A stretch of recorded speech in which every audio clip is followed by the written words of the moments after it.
SC వర్గీకరణ చట్టం వచ్చే వరకు గ్రూప్ 1, 2, 3 పరీక్షల ఫలితాలను నిలిపివేయాలని డిమాండ్ చేస్తూ సోమవారం ఎంఆర్పీఎస్ కరీంనగర్ జిల్లా శాఖ ఆధ్వర్యంలో నిరాహార దీక్షలు చేపట్టారు. దీక్షలో డప్పు చప్పులు చేస్తూ నిరసన వ్యక్తం చేశారు.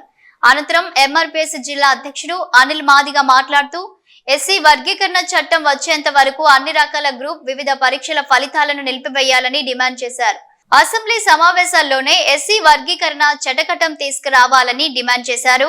8 రోజులుగా నిరసన కార్యక్రమాలు చేపడుతున్న ప్రభుత్వం పట్టించుకోవడం లేదన్నారు. ఈ కార్యక్రమంలో పలువురు నాయకులు పాల్గొన్నారు. అనిల్ మాదిగ ఎంఆర్పీఎస్ కరీంనగర్ జిల్లా అధ్యక్షులు.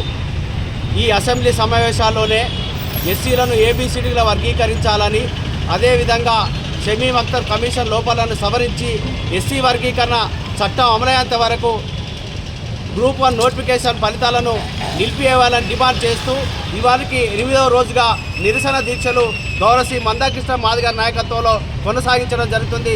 ఈ తెలంగాణ రాష్ట్ర ముఖ్యమంత్రి రేవంత్ రెడ్డి గారికి మేము మా మాదిగ రిజర్వేషన్ పోరాట సమితి కరీంనగర్ జిల్లా సమితి పక్షాన మేము విజ్ఞప్తి చేస్తున్నాం. తక్షణమే ఎస్సీలను ఏబీసీడీలుగా వర్గీకరించండి. అదేవిధంగా గ్రూప్ 2 నోటిఫికేషన్ ఫలితాలలో కూడా వర్గీకరణ వర్తించేలా మీరు చట్టం తీసుకురావాలని మేము విజ్ఞప్తి చేస్తున్నాం. వెజ్జం అనిల్ మాదిగ, ఎంఆర్పీఎస్ కరీంనగర్ జిల్లా.